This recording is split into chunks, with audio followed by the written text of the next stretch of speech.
अभिषेक किया है, पवित्र है, पवित्र है, पवित्र है तेरा बुलावा, मैंने तुम्हें चुना है, तेरा अभिषेक किया है।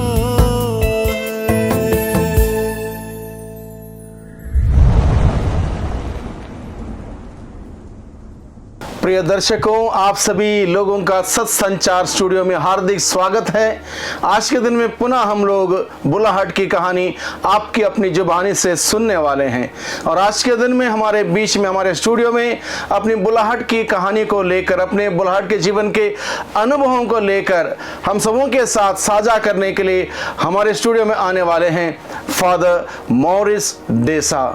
फादर मॉरिस डेसा हमारे बरेली धर्म प्रांत के सीनियर पुरोहितों में एक हैं, एक कर्मठ पुरोहित हैं, एक मिशनरी पुरोहित हैं जो जगह जगह पर लोगों को प्रभु के संदेश सुनाने के लिए, लोगों को प्रभु के रास्ते पर चलने सिखाने के लिए और अलग अलग प्रकार के अपनी क्षमताओं के साथ लोगों के साथ समय बिताते हुए, लोगों के साथ बैठकर प्रार्थना करते हुए, विशेष रूप से पाप स्वीकार संस्कार उनको प्रदान करते हुए प्रभु के साथ एक घनिष्ठ संबंध जोड़े रखने के लिए मदद करने वाले पुरोहित father Morris Desa. Father Morris Desa, आपका सत्संचार स्टूडियो में हार्दिक स्वागत है। आज के दिन में आप अपने बुलाहट की कहानी, अपने बुलाहट के जीवन का अनुभव अपने दर्शकों के साथ साझा करने वाले हैं। तो सबसे पहला सवाल है आपसे, आप अपने बारे में, अपने बाल्यावस्था के बारे में, अपनी परिवार के बारे में कुछ जानकारी हमारे दर्शकों को देने की कष्ट कीजिए। सबको जय यीशु की। जय यीशु।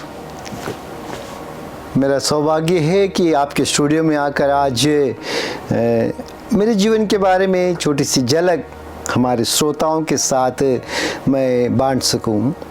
मेरा, जैसे कि आपने कहा, जानते मेरा नाम फादर ने ऑलरेडी कहा, मैं कर्नाटक का निवासी हूं। कर्नाटक के मैंगलोर डिस्ट्रिक्ट के बंटवाल तालुक है, वहाँ पर एक नीरकन पैरिश यानी वग्गा जो हमारे गांव का नाम है, उस नीरकन सेंट थॉमस प्रेरित का पल्ली है, उस पल्ली में मेरा जन्म हुआ और मेरी प्रारंभिक पढ़ाई भी वहीं हुई। 7वीं तक वहाँ पर स्कूल था, हायर प्राइमरी स्कूल, वहाँ पर मेरी 7वीं तक पढ़ाई हुई।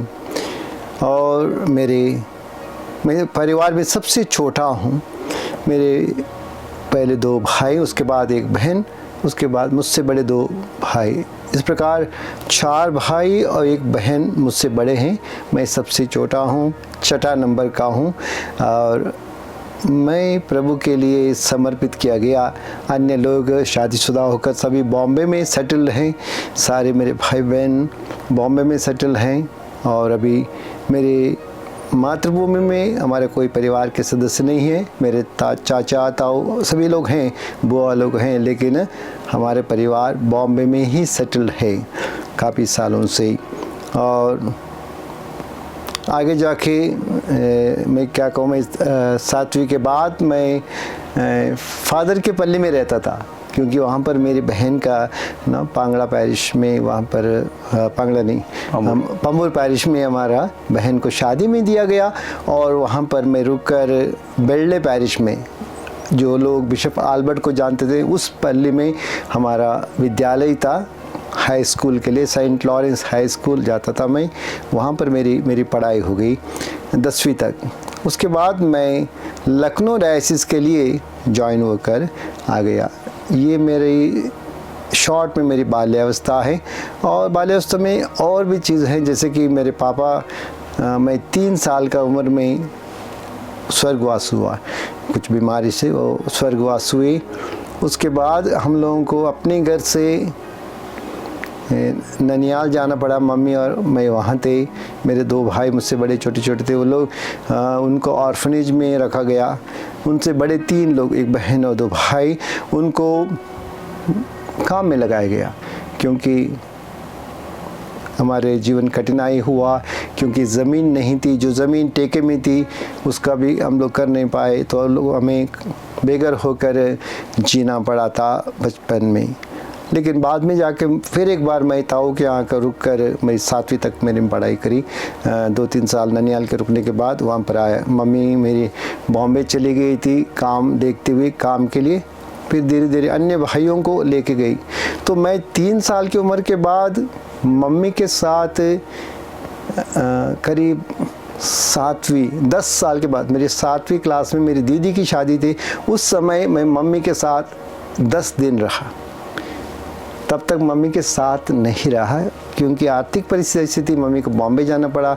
मैं मैंगलोर में ननिहाल 2-3 साल रहा। उसके बाद मैं ताऊ के यहाँ रहा।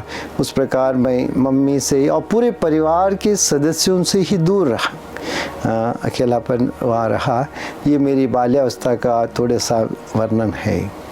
ठीक है फादर जी, बहुत कठिनाई भरी आपकी ज़िंदगी की शुरुआत बचपन से ही पिताजी गुजर गए। उसके बाद मम्मी को और आपके बड़े भाइयों को अपने परिवार संभालने के लिए बहुत कष्ट उठाने पड़े। तो आपको ये बुलाहट की पहचान या बुलाहट का अनुभव कब हुआ और किसके माध्यम से हुआ? मेरी बुलाहट धीरे धीरे मुझे मिली। जैसे कि मैं स्कूल जाता रहा, मेरे ताऊ के यहाँ रुक कर वहाँ पर मैं करीब 6.5 साल का था। वहाँ मम्मी ने मुझे ला कर ताऊ के साथ रखा। और थाई मेरी बहुत अच्छी व्यक्ति थी, बहुत प्रार्थनामय व्यक्ति थी। उन्होंने मुझे एक दूसरी माँ बनकर मुझे पाला पोसा। वहाँ पर मैं काम करता था, स्कूल जाता था, काम का बोझ बहुत था, फिर भी प्रार्थना में कभी कभी नहीं थी। सुबह 4:30 बजे से हम लोग ताई उठती थी और मुझे प्रार्थना, हम लोग काम में लगे जाते थे, लेकिन काम के समय प्रार्थना, सुबह उठकर माला बिनती, लहू की बिनती और मिशनरियों के लिए प्रार्थना। इस प्रकार वो प्रार्थना करती थी ताई। मुझे याद है किस प्रकार मुझे भी सिखाती थी। हम दोनों साथ बैठकर जो भी काम करते थे हम लोग, उस समय हम लोग प्रार्थना बोलते थे लगातार 1-1 घंटा। तो इस प्रकार प्रार्थनामय जीवन से मुझे एक बुलाहट का एहसास हुआ। जैसे मैं क्लास 3rd में था, जैसे कि वहाँ पर संत थॉमस पल्ली है, जिन्होंने 12 प्रेरितों में सबसे दूर वो आए हमारे देश में ना। अभी भी हमें गल्फ़ जाने के लिए बहुत दूर है, इज़राइल जाने के लिए हमें लाखों रुपया लगता है।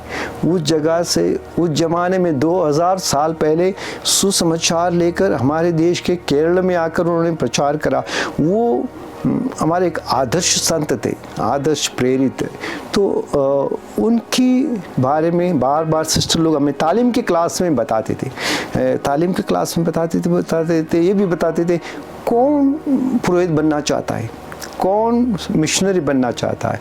प्रभु ने कहा, संत थॉमस ने, हमारे संत ने कहा, आप लोग भी आगे बढ़ो। इस प्रकार प्रेरणा मिलती थी।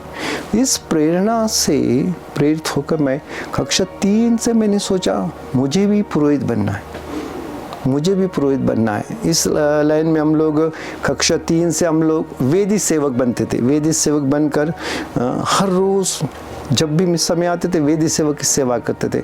यानी डेली मिस्सा शायद नहीं आ पाते थे, लेकिन शनिवार के दिन हमें स्कूल के पहले मिस्सा था और इतवार के मिस्सा, कभी कभी 2-2 मिस्सा में आते थे हम लोग वेदी सेवा करने के ओर में। तो इस प्रकार हम उस विश्वास में बढ़ते गए। तो जब जाकर मैंने 7th के बाद SVD में मैं ज्वाइन होने के लिए मैं गया, वहाँ पर मेरी दीदी मुझे ले गई। तो उन्होंने कहा आपके रिज़ल्ट आने के बाद ज्वाइन होने के लिए आइए। तो जब हम गए तो फिर दोबारा जब हमारा रिज़ल्ट आ गया तो पता करा तो अभी सीट फुल है, अभी आपको इस साल सीट नहीं मिल पाएगी। तो मैं 7th के बाद मेरे ताऊ के वहाँ पर स्कूल, हाई स्कूल नहीं है, तो मैं इसलिए मैं दीदी के यहाँ गया।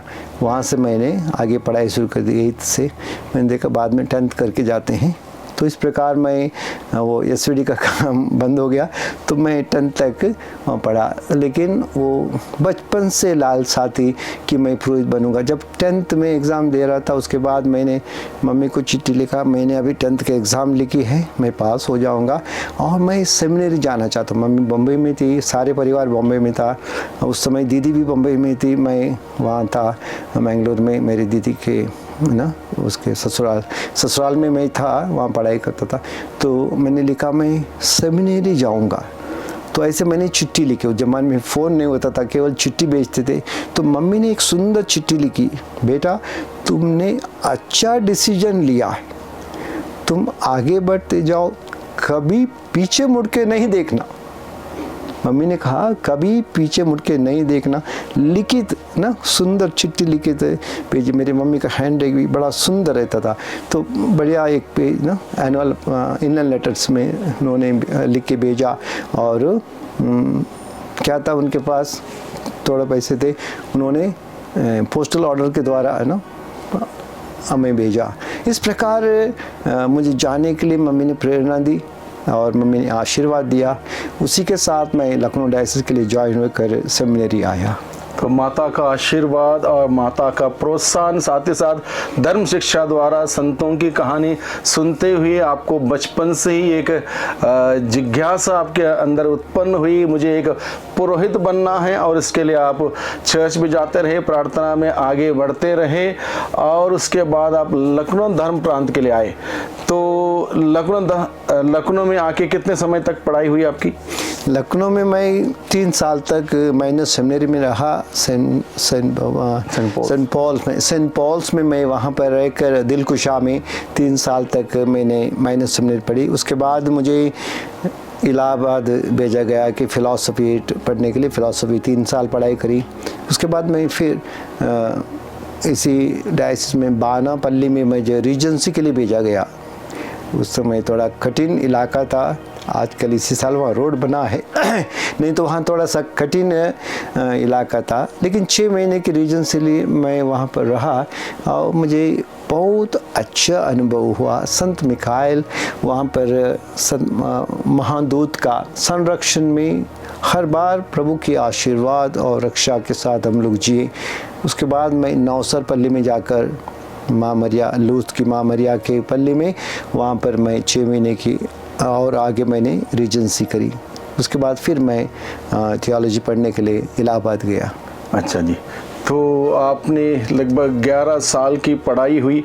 उस 11 साल की पढ़ाई के दौरान कोई कठिनाई या कोई चुनौती या फिर कभी ऐसा एक सोच आई हो कि मैं सही रास्ते में हूँ या ना हूँ, ऐसे कोई भावना, ऐसी कोई बात है? मुझे ये एक बात, जैसे कि मैं 3rd ईयर में था माइनस सेमिनरी में, एक बार लगा कि मेरी मम्मी का देखभाल करने के लिए कोई नहीं। मम्मी बुज़ुर्ग हो चुकी थी और उनका काम करने के लिए दिक्कत थी। काम तो नहीं था, उनके काम भी नहीं था, वो बहुत बुज़ुर्ग हो चुकी थी। और मेरे भाई लोग जो शादी करके 3 भाई, एक बहन की शादी हुई थी, अलग हो गए थे। एक भाई के साथ मम्मी रहती थी और उस समय बड़ी आर्थिक तंगाई थी, तो कोई भी उन्हें सपोर्ट नहीं करता था। एक छोटा वाला भाई करता था जिसको साथ रहती थी, लेकिन उसका काम नहीं था। उस समय आर्थिक मंदी चल रही थी, फैक्ट्रियाँ बंद थी, तो काम, बॉम्बे में काम नहीं था। तो छोटा मोटा काम मिलता, 1-2 महीने में काम ले ऑफ हो जाता था, तो उनको बहुत दिक्कत थी। तो उन्होंने चिट्ठी लिखी, मुझे बहुत दुखी हूँ, बहुत परेशान हूँ आर्थिक रूप से। उन्होंने ये नहीं कहा कि मुझे तुम आके वापस आओ, ऐसे नहीं कहा, लेकिन अपने दुख उन्होंने लिखा था चिट्ठी में। उसको देखकर मुझे बड़ा दुख हुआ कि मेरे भाई ये लोग हैं लेकिन अपने परिवार के साथ हैं, थोड़ा सपोर्ट कर सकते थे लेकिन नहीं कर रहे हैं। तो मुझे बड़ा दुख हुआ। तो मैंने एक बार सोच रहा था कुछ समय के लिए, क्या मैं डिसकंटिन्यू करके जाके मम्मी के साथ रहूं, काम करके मम्मी की सेवा करूं ना। इस प्रकार मेरे मन में आ रहा था। लेकिन ये चैलेंज, जैसे कि मैंने हमारे रेक्टर साहब वहाँ थे, उस फादर रहीमन, उनसे मैंने शेयर करा। उन्होंने कहा, मॉरिस तुम जाकर प्रार्थना करो, मम्मी के लिए करो, अपने लिए करो, प्रभु की ज्योति पाने के लिए प्रार्थना करो। हर काम हम जो सोचते हैं वो ईश्वर की योजना नहीं है, ईश्वर की योजना अलग है। इसलिए प्रार्थना में अपना जीवन लक्ष्य चुन लो और उतना जल्दी कोई डिसीजन नहीं लेना। आप आराम से प्रार्थना करो। मम्मी ने आपको बुलाया नहीं, मम्मी ने आपको कुछ नहीं कहा है कि आप वापस आओ या मेरी सहायता करो, नहीं, ये आपकी सोच है। इसलिए आप प्रभु से प्रार्थना करो। ना, और बहुत समय निकालो, प्रभु धीरे धीरे आपको ज्योति देगा।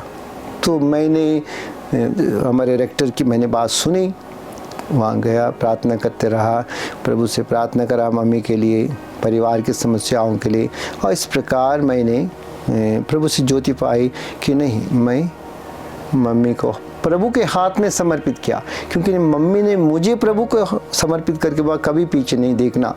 मुझे तब याद आने लगा मम्मी ने क्या लिखा। वो चिट्ठी मेरे पास थी काफ़ी सालों तक, फादर बनने के बाद भी थी, अभी शायद मिसप्लेस हो गई है, नहीं तो वो चिट्ठी रखा था मैंने कभी, है ना। तो उसमें मम्मी ने मुझे वो पढ़ा, फिर मम्मी ने कहा कभी पीछे मुड़ के नहीं देखना। तो आज भी मम्मी मुझे पीछे मुड़ने के लिए नहीं कह रही है, तो मेरी सोच अलग है। तो प्रभु मुझे मार्गदर्शन कर, नहीं मैं आगे बढ़ूंगा।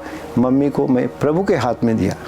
उस दिन से मुझे बहुत शांति मिली। उस दिन से मैं निसंकोच होकर प्रभु के लिए कार्य करता रहा।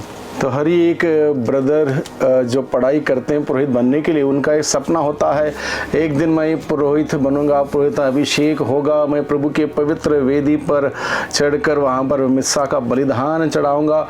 ये बहुत बड़े बड़े सपने अरमान होते हैं। तो आपको आपके पुरोहित आए दिन को लेकर कोई खास याद या कोई अनुभव, कोई बात याद है जो शेयर कर सकते हैं? हाँ जी, हम लोग भी इंतज़ार कर रहे थे। हम लोग जब लखनऊ डायसिस में हम लोग 6 ब्रदर लोग थे, रोज़ हर साल इंतज़ार करते हुए जब बरेली डायसिस बन गया, हम लोग केवल 3 लोग बरेली के लिए रहे और 3 लोग लखनऊ के लिए रह गए हमारे डायसिस के ब्रदर लोगों में से। तो इसी जगह पर यहाँ पर कैथेड्रल चर्च में हम लोगों का ऑर्डिनेशन हुआ और हम लोग इसी बिल्डिंग में यहाँ पर रहते थे ना। उसके पहले आए थे रिट्रीट करने के लिए, रुके। वो अनुभव अनोखा है। उस दिन मुझे माँ मरियम जैसे मैं प्रभु की दासी हूँ, मेरा मन प्रफुल्लित है, मेरे प्रभु में प्रफुल्लित और आनंदित है, मैं प्रभु की दासी हूँ। ये गाना मेरे अंदर गूंजता रहा और वो आनंद लगातार मेरे जीवन में मुझे आशीर्वाद का एक कारण बन गया है। ठीक है, बहुत अच्छी बात है। तो फादर जी, आपका पुरोहित अभिषेक कौन से साल में हुआ? 1991 या 1991 4 अप्रैल को इसी डायसिस में यहीं पर हुआ था, बरेली में। लगभग आपका 32-33 साल हुए पुरोहित बनके? 32 साल खत्म हुए, अभी 33वां साल के 1-2 महीने खत्म हो रहे हैं। अच्छा, ठीक है, 32 साल का लंबा आपका अनुभव है। तो पुरोहित बनने के बाद आप कहाँ कहाँ रहे? सबसे पहले मुझे पोलीगंज के पल्ली में भेजा गया। पोलीगंज पल्ली में 1 साल तक मैं सेवा करता रहा। हाँ, मैं असिस्टेंट पोलीगंज में था, लेकिन उस ज़माने में कम फादर लोग थे। हम लोग नौसर पल्ली के लिए भी सेवा करता था मैं, और दहा फार्म नया पल्ली उस समय स्थापित की गई थी। इनिशियल स्टेज में फादर रॉबर्ट के संग मैंने बहुत वहाँ पर भी बहुत सेवा दे दी, लेकिन मैं पोलीगंज में ही मेरा पहला साल बिता। और उसके बाद मुझे बरेली कैथेड्रल में असिस्टेंट पैरिश बिशप बन के बुलाया गया। मैं नहीं चाहता था कि शहरी पैरिश में आ जाऊं, हाँ, वो भी बिशप स्वामी के साथ रखना एक तरह से ना अच्छा नहीं लगता था। कि फादर रेमंड थे, हमारे स्वर्गीय फादर रेमंड बहुत अच्छे व्यक्ति थे और उनका मुझे ऐसा डर नहीं, लेकिन बिशप स्वामी और वो 2 ही थे, उनके संग मुझे रहने के लिए थोड़ा सा हिचकिचाहट थी। और पल्ली मुझे मिशन में काम करना अच्छा लगता था कि सिटी पैरिश में जाने का उतना इच्छुक नहीं था। लेकिन फादर रॉबर्ट थे, उन्होंने कहा नहीं और जाओ, तुमको एक्सपीरियंस मिलेगा, आप सीखोगे, आगे बढ़ोगे। फिर यहाँ पर आकर मैं 3 साल तक असिस्टेंट पैरिश बिशप बनकर रहा और बहुत सारी सेवा कार्य करा। उस समय नया डायसिस था, जैसे कि दोना स्कूल में आया था तो ज़मीन ली हुई थी। फादर रेमंड ने वहाँ पर स्कूल बनाने के लिए मुझे ही डेलीगेट करा और मेरे सब कुछ मेरे अंडर ही दे दिया। जैसे कि ना वो कम से 1-2 महीने में एक बार आके नज़र रखते थे, नहीं तो सब कुछ मुझे ही दे दिया। उसके कुछ समय के बाद खांदरपुर में एक स्कूल बनाना था हिंदी मीडियम, उसको ज़मीन लेने से बनाना, बिल्डिंग सब कुछ मुझे ही दे दिया, आप ही बना लो ना, बना लो। फादर जी 2 महीने में एक बार केवल मुझसे खाने के टेबल पे पूछते थे क्या प्रोग्रेस है। तो इस प्रकार मुझे यहाँ बहुत अनुभव हुआ और बिशप एंथनी के साथ भी मुझे बहुत ही अच्छा लगा। 3 साल जैसे कि मेरे है ना पिताजी हैं, और फादर रेमंड बड़े भाई जैसे मुझे बहुत उन्होंने संवारा और सिखाया और मुझे आगे बढ़ाया। उसके बाद मुझे पल्ली पुरोहित बनकर पिपरिया पल्ली में भेजा गया। 3 साल तक वहाँ मैं पिपरिया पल्ली में, बहुत डिफ़िकल्ट एरिया था, लेकिन वहाँ पर मैंने अच्छी तरह से निभाया 3 साल। और ये 7 साल के सेवा के बाद तो मैंने स्वामी जी से पूछा था मुझे कोई आध्यात्मिक ट्रेनिंग के लिए जाना चाहिए। तो आध्यात्मिक ट्रेनिंग के लिए फिर मुझे पूना भेजा गया 1 साल, काउंसलिंग एंड फॉर्मेशन, वहाँ पर वो क्लास थी काउंसलिंग करने के लिए, काउंसलिंग सिखाते थे वहाँ पर। तो उसमें मैं जाकर 1 साल मैंने पुणे में स्टडी करी, डिप्लोमा ले लिया पास्टरल काउंसलिंग में। उसके बाद मैं लौट आया डायसिस, और ये मेरा एक समझ लो एक पहला स्तर था। उसके बाद जैसे कि मैं वापस आया, मुझे पिथौरागढ़ भेजा गया पहाड़ी क्षेत्र में काम करने के लिए। एक तरह से मिशन, बचपन में हम सोचते थे हम हिमालयस के उस इलाके में जाएंगे, सुसमाचार प्रचार के लिए जाएंगे। जब असलियत में प्रभु ने तैयार करने के बाद मुझे पिथौरागढ़ भेजा गया, उन पहाड़ियों के बीच में। हमारे डायसिस का लास्ट डिस्ट्रिक्ट है वो ईस्टर्न साइड में, तो वहाँ पर रहकर जीना मुझे एक अनोखा एक्सपीरियंस रहा। उस क्षेत्र में फादर स्वामी जी ने मुझे जाते समय कहा यहाँ बहुत बड़ा चैलेंज है। हम लोगों ने स्टार्टिंग में थोड़ा 1.25 एकड़ ज़मीन ली थी और छोटा स्कूल शुरू किया था, डॉन बॉस्को स्कूल।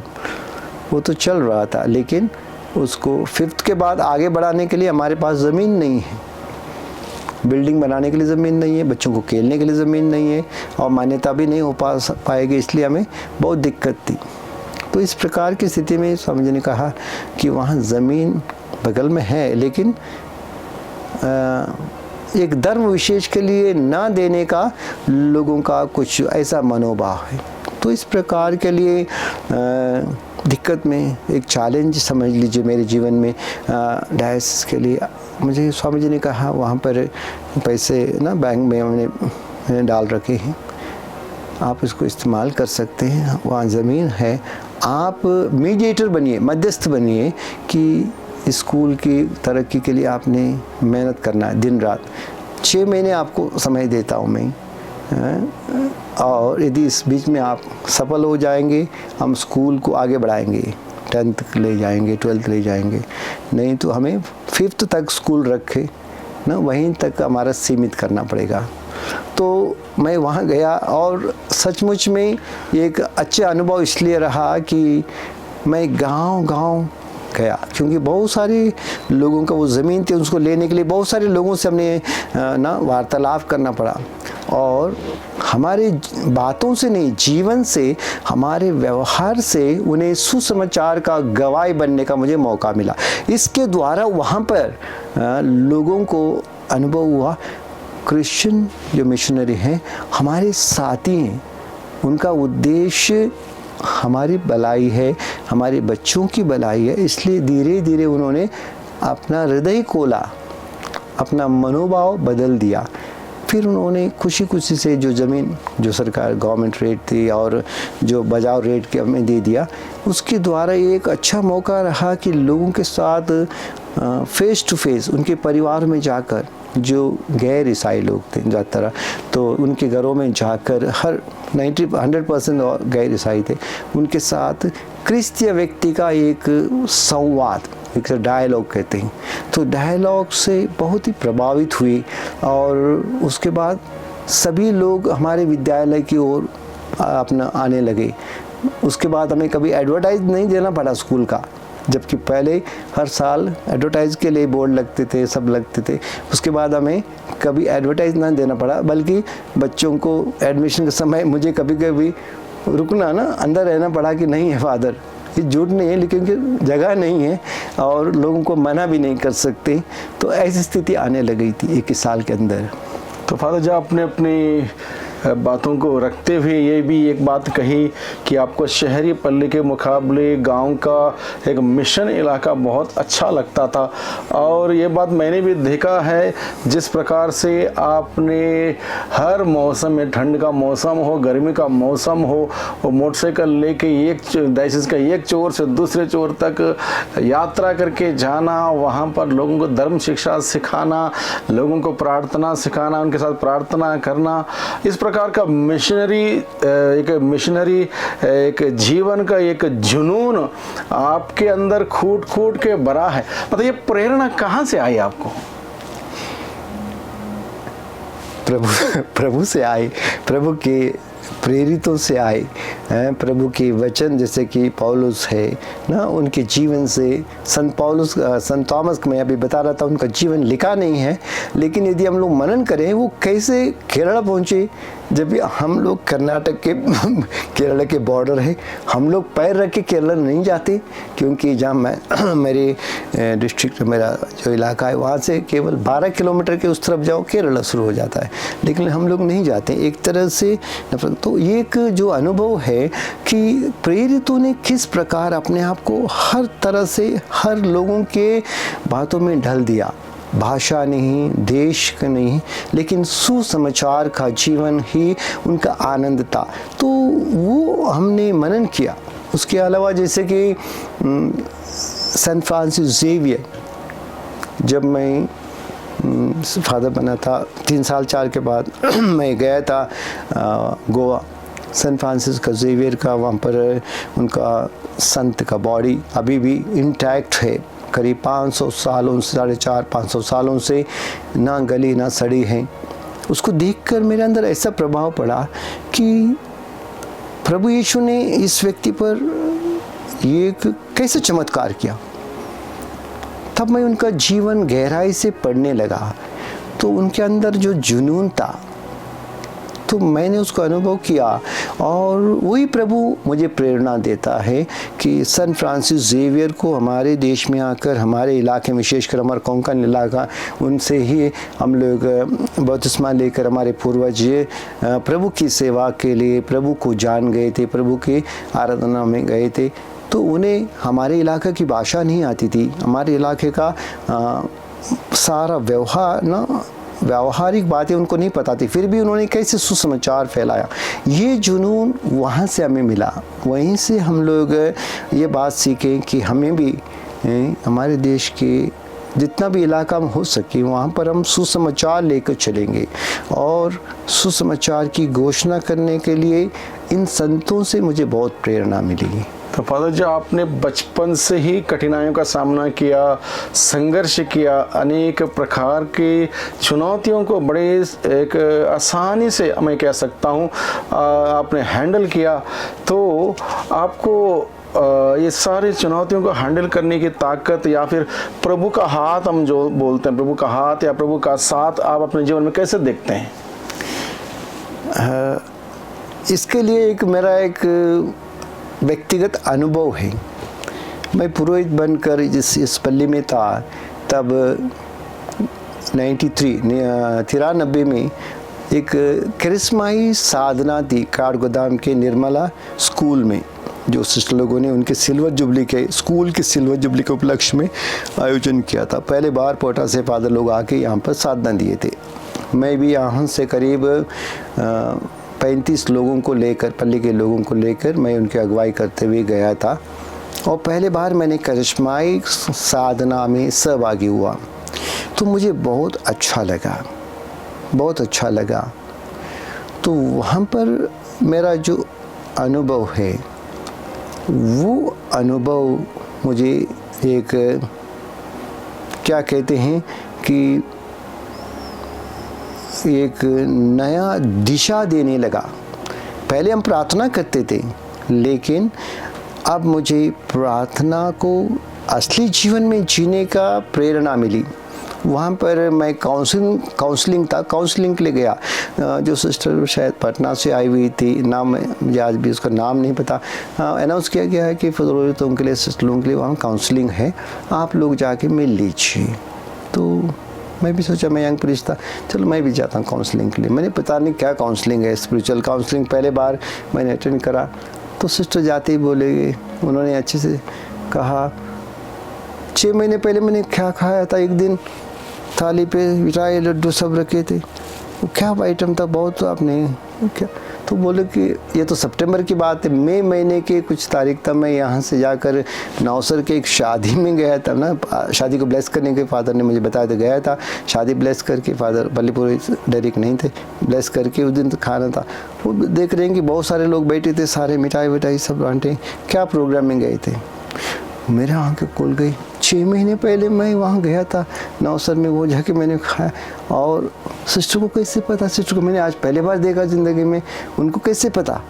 हाँ, तब वो कहने लगे, नहीं, पवित्र आत्मा ने मुझे वो दृश्य दिखाया जहाँ आप जाने के पहले दिन हम यहाँ से सफ़र कर रहे थे, रात हो गई थी, रोडवेज बस में गए थे, रोडवेज बस पंचर हो गई थी, रात में फंस गए हम लोग। शाम को 7 बजे पीलीभीत पहुँचना था, रात को 12 बजे पहुँचे। ये सारी चीज़ उन्होंने बताया। तब मेरा मन खुल गया कि मेरा ये, मैं कहाँ गया, कहाँ बैठा, 6 महीने पहले मैंने क्या खाया, उस दिन कहाँ पर गाड़ी कौन सी गाड़ी थी, कौन सी पंचर हो गई, हर चीज़ सिस्टर को पता हो रहा है। यानी हमारा जीवन का हर पहलू ईश्वर के सामने एक रिकॉर्डेड चीज़ है, पूरा का पूरा 24 घंटे का एक एक क्षण रिकॉर्डेड है, और इसको ईश्वर ख्याल रखता है, हर चीज़ देखता है। वहाँ पर वचन में लिखा है, तू मेरे आंसुओं का लेखा रखता है। हाँ, मेरे आंसुओं का लेखा रखता है। ये अनुभव मुझे मिला कि इस प्रकार ईश्वर हमारा ख्याल करता है, देखता है, जानता है। और उसके अलावा भी चीज़ उन्होंने बताया, आप शाम होते ही स्कूटर लेके, बैग लेके जाते हैं, कहाँ जाते हैं? लेकिन प्रार्थना के लिए जाता हूँ, पल्ली के हर एक परिवार में, क्योंकि शाम के वक्त ही शहरी पल्ली में लोग आते हैं, तो परिवार में आते तब मिलते हैं, उनके यहाँ रोज़री प्रार्थना शिक्षा करने के लिए मैं यहाँ पर भी जाता था। सारे के सारे सिस्टम जब बताया, मेरे जीवन में एक पूर्ण परिवर्तन जैसा हुआ। मैं एक्टिव था, लेकिन आध्यात्मिक रूप से एक क्रियाशील प्रीस्ट बनने के लिए मुझे ये प्रेरणा पवित्र आत्मा ने दी। तो उस ज़माने से, उस दिन से मेरा जीवन का उद्देश्य और ध्येय सब कुछ स्पष्ट रूप से प्रभु की सेवा, और प्रभु के आंगन में प्रभु की सेवा करता रहा।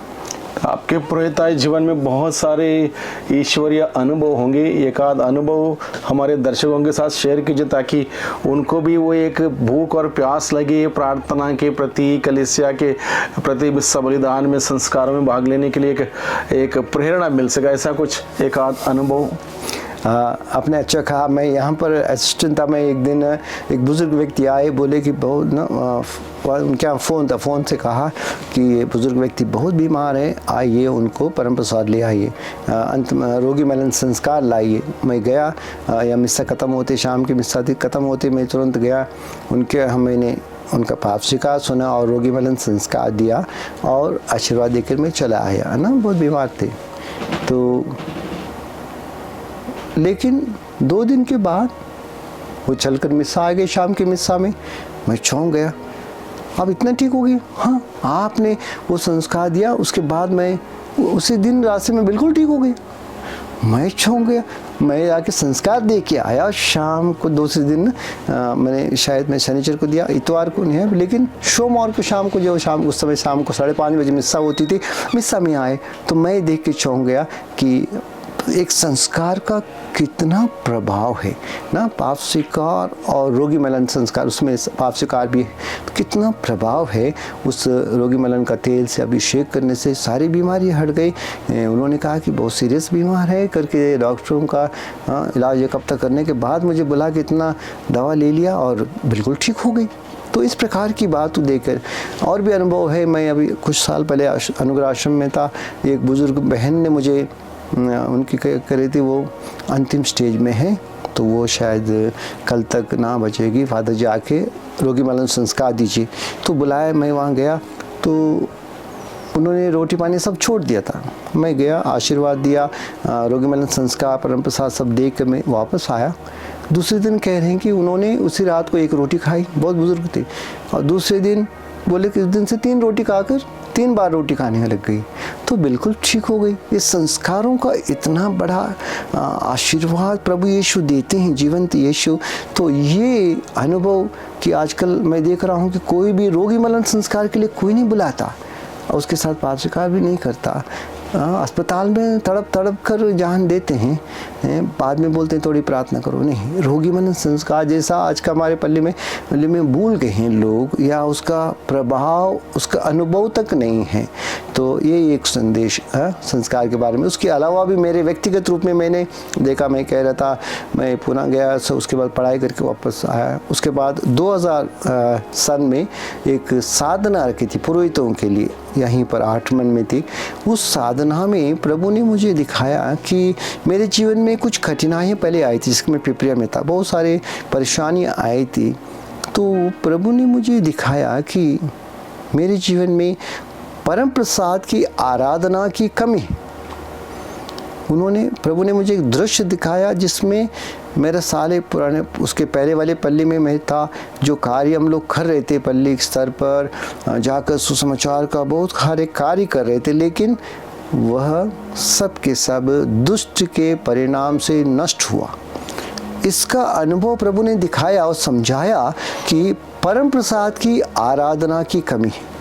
परम प्रसाद में उपस्थित प्रभु यीशु के साथ यदि आप नहीं जुड़ेंगे, आप बना रहने वाला फल नहीं उत्पन्न कर सकते। ये मेरा एक पर्सनल अनुभव है। उस दिन से मैंने निश्चय किया, नहीं कुछ भी हो, मुझे परम प्रसाद के सामने बैठकर प्रभु से जुड़े रहना है। चाहे मुझे नींद आए, चाहे मैं कितना थकान हो, कोई बात नहीं, प्रभु के सामने जाना, प्रभु से जुड़े रहना। जैसे कि संत यूहन्ना के सुसमाचार में कहा गया है, मुझसे अलग रहकर एक डाली फल नहीं ला सकती। जैसे कि दाखलता में जुड़े हुए ने डाली फल नहीं लाते, तुम मुझ में बने रहो, नहीं तो तुम फलदायी नहीं बनोगे। तुम मुझ में जुड़े रहो, तुम बना रहने वाला फल उत्पन्न करो। वहाँ वचन वहाँ लिखा है। वो मुझे मेरे जीवन का एक अनुभव है। मैं सभी पुरोहितों को या धर्म बहनों को, विशेषकर हम लोगों के पास इतनी सुविधा है, क्योंकि हमारे घर के बगल में कॉन्वेंट घर के अंदर ही परम प्रसाद में यीशु इंतज़ार करते हैं हम सबका। कब आएगा मेरा बेटा, कब आएगी मेरी बेटी, कितना समय मेरे संग बिताएगी। और प्रभु यीशु का ये अनुभव मैं सबके साथ बांटना चाहता हूँ। ये केवल पुरोहितों के लिए नहीं, अन्य सभी लोगों के लिए भी, सारे लोक धर्म में भी इस बात को समझ ले। आपका प्रभु परम प्रसाद के यूकरिस्त में स्वर्ग से उतर कर आके इंतज़ार कर रहा है आपके पल्ले में, कब मेरा बेटा मेरे पास आएगा या बेटी आएगी, कितना समय के लिए, कम से कम मुझे हेलो बोलने के लिए मेरे गिरजा के सामने आएगा, या गिरजा खुला है, अंदर जाके एक बार घुटने टेक कर एक बार मेरे संग हे हमारे पिता की प्रार्थना बोलकर प्रभु की स्तुति कर जाएगा। एक बार यीशु के संग यीशु की प्रार्थना यीशु के साथ मिलकर परम प्रसाद के सामने बोलेगा, तो प्रभु कितना प्रसन्न होता है। ये अनुभव मैंने करा और मेरे जीवन का ये बहुत एक अच्छा अनुभव है। मैं सबके साथ आज खुशी के साथ बांटता हूँ। बहुत सुंदर अनुभव है, बहुत ही हम सबों को प्रेरणा और शिक्षित करने वाले अनुभव हैं। धन्यवाद फादर जी। तो दीन दुखियों की सेवा करते हुए प्रभु की सेवा करना आपके लिए कितना आनंदमय रहा? दीन दुखियों की सेवा करना एक अनोखा अनुभव है कि हम गरीब परिवार से पले, जन्मते समय इतना गरीब नहीं थे, लेकिन आगे जाके आर्थिक स्थितियाँ, जैसे पापा गुजरने से आर्थिक स्थितियाँ बदल गईं, तो फिर हमारा बचपना गरीबी में बीता, क्योंकि कमाने वाला नहीं तो कोई उसका उत्पादन नहीं, तो ऐसा गरीब परिवार अचानक गरीब बन गया। तो इस प्रकार की स्थिति में मैं जब पला, तो मुझे आज भी याद है कि एक एक गरीब व्यक्ति के साथ क्या बीतता है। उसकी सेवा करना प्रभु का एक आशीर्वाद है। दो तरह से हम सेवा कर सकते हैं। हम बड़े व्यक्ति हैं, हम आपको कुछ दे सकते हैं, तो एक चैरिटी कहते हैं। दूसरा है उनके साथ एक होकर जीना। ये बहुत कठिन है, क्योंकि हम ऊंचे स्तर पे पहुंच जाते हैं, हमारा एक अपना अलग लाइफ है। आप उनके लिए छोटा सा भेंट देना, उपहार देना, और वो खुश हुए ना हुए कोई बात नहीं, आप खुश हुए इससे प्रभाव है। जबकि दिनों के साथ मिलकर उनके दुख को बांटकर उनकी सेवा के साथ प्रभु की सेवा करना, तब लोगों को खुशी आती है। ये पुरोहित है, हमारी बात समझते हैं, हमारा साथ देते हैं। हमें क्या देते या ना देते की बात नहीं है, कि हमारा साथ देते हैं, हमारा दुख बांटते हैं। ये उनको सबसे आनंदमय स्थिति है, और ये भी मुझे भी यही बड़ा आनंद का विषय है। और प्रभु की सेवा करने में मुझे यह बहुत ही अच्छा लगता है। मैंने देखा आप लंबे समय तक पाप स्वीकार संस्कार प्रदान करने के लिए आप बैठ सकते हैं, लंबे समय प्रार्थना में बैठ सकते हैं, लंबे समय आराधना में बैठ सकते हैं। मैंने देखा ये एनर्जी या ये एक जो जिज्ञासा या उत्साह आपको कहाँ से मिलता है? यदि ये सारे आशीर्वाद प्रभु का है। जैसे कि मैं आपको कहा, मैं बचपन से बड़ा एक्टिव व्यक्ति हूँ, और मैं जब यंग पुरोहित था ज़्यादा परम प्रसाद के सामने बैठता नहीं था, प्रार्थना करता था, लेकिन सब मिस्सा प्रार्थना संस्कार सब करता था, लेकिन ज़्यादा समय आराधना प्रार्थना में नहीं बिताता था। तो अभी मैंने आपको अनुभव कहा, मुझे 2000 सन में जो साधना में मुझे यह बहुत ही प्रेरणा मिली पवित्र आत्मा से कि मुझे प्रभु से जुड़े रहना है।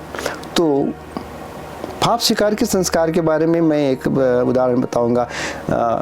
मैं करिश्मेटिक प्रार्थना में भी जाता था, प्रार्थना करता था। एक बार मैं पूना में नेशनल कन्वेंशन था करिश्मेटिक, उसमें गया था। तो वहाँ पर हम लोगों के लिए पाप स्वीकार संस्कार के लिए बुलाया गया था। मैं डायसन लेवल में से गया था, तो बुलाया गया था। हम लोग दिन भर पाप स्वीकार सुन रहे थे, क्योंकि लोग बहुत थे और बहुत बड़ी भीड़ थी। वो बसीन में थी, बसीन में वहाँ वैसे ही डायसिस में वहाँ तो बसीन में थी। तो हम लोग बहुत सारे लोग थे, क्योंकि वहाँ लोगों की आबादी बहुत है। तो पाप स्वीकार के संस्कार के लिए सुबह से शाम तक था। तो उसके बाद पाप स्वीकार बाद मैं जाकर पाप स्वीकार करने लगा। तो एक यंग पुरोहित था, मैं उससे कम से कम 15 साल बड़ा हो सकता उससे। तो पाप स्वीकार के बाद उन पुरुष ने कहा कि मुझसे शेयर करा, फादर जी मैं दिन भर थक गया था, लेकिन आपने आकर पाप स्वीकार करा तो मेरा जीवन में खुशी आ गई। हाँ, मेरी सारी थकावट भूल गई और मुझे इतना अच्छा लगा कि मैं बहुत फ्रेश हो गया। ये अनुभव पुरोहित ने मुझसे बांटा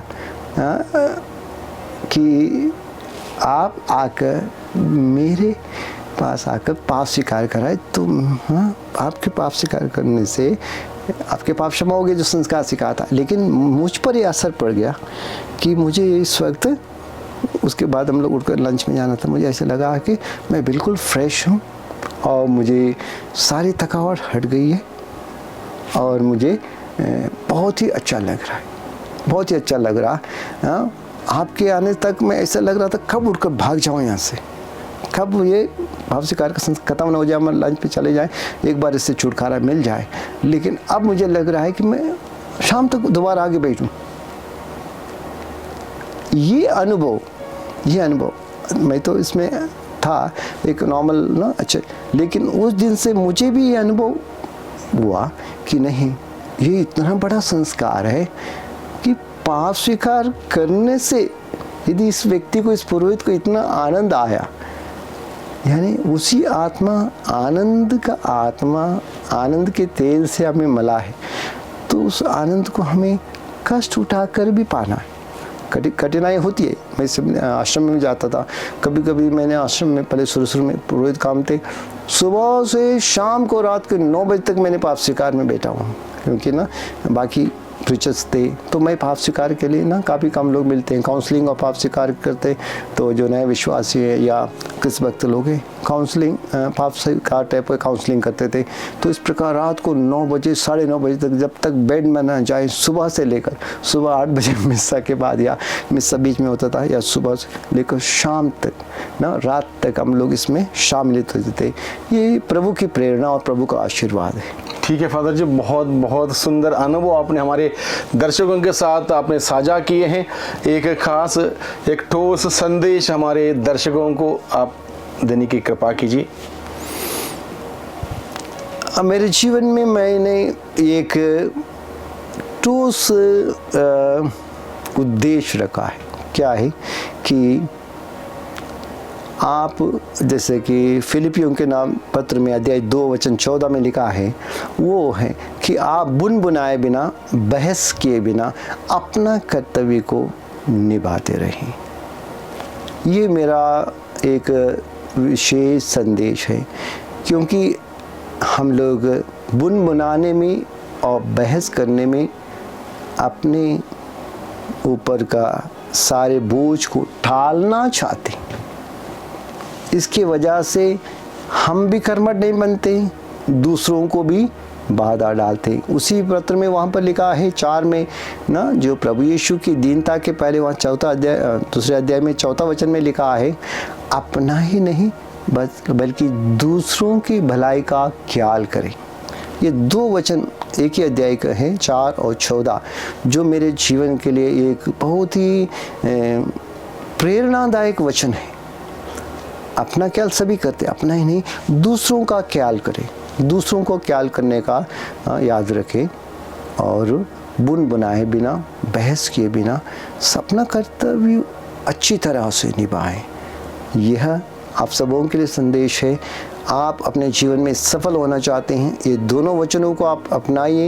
ये यीशु के वचन है, यीशु के उदाहरण, उनके उदाहरण का पहला वाला वचन और उनका जीवन का उदाहरण वहाँ पर यदि है ना 5 से लेकर हम लोग 11 तक पढ़ते हैं, किस प्रकार वो दीन बने, मनुष्य बने और ना क्रूस पर मरे, इस प्रकार को वहाँ पर विवरण दिया है। उसका निचोड़ और 14 वचन में लिखा है कि आप भी ऐसा करें। यही मेरा संदेश है सभी लोगों को, दर्शकों को। धन्यवाद, आप लोगों ने मेरी जीवन की यात्रा का कुछ अंश सुना। बहुत लंबी कहानी है, शॉर्ट समय है, इतने में मैं समाप्त करता हूँ। बहुत बहुत धन्यवाद फादर जी, आपने हमारे दर्शकों को बुलाहट की आपकी कहानी अपनी जुबानी में तमाम प्रकार के अनुभव और उस चुनौतियों को बड़े हर्ष से स्वीकार करते हुए बड़े उदारता पूर्वक उत्साह के साथ प्रभु की सेवा में, कार्य में बढ़ चढ़ कर कैसे हिस्सा लेना है और भाग लेना है और उसको आनंद के साथ पूर्णता की ओर ले चलना है, ये सब आपने हमारे दर्शकों के साथ शेयर किया। निश्चित रूप से मैं विश्वास करता हूँ ये हम सबों के लिए एक प्रेरणा है, हम सबों के लिए एक सुनकर बड़ा अच्छा लगा। हम भी प्रयास करें उदारता पूर्वक प्रभु की सेवा करने के लिए, प्रार्थना में भाग लेने के लिए आनंद के साथ हम आगे बढ़ें और प्रभु के आशीष बरकत हम प्राप्त करते रहें। तो दर्शकों, आप सभी लोगों की तरफ से मैं फादर मॉरिस जी का हार्दिक धन्यवाद देता हूं अपने बुलाहट की कहानी शेयर करने के लिए, और आप लोगों को भी मैं धन्यवाद देता हूं, आप इसमें शामिल हुए और बुलाहट की कहानी आपने सुनी। फिर एक बार हम अगले हफ्ते मिलेंगे और एक खास मेहमान के साथ। तब तक के लिए सबको जय यीशु की, सबको प्रभु आशीषों और बरकतों से भर दें।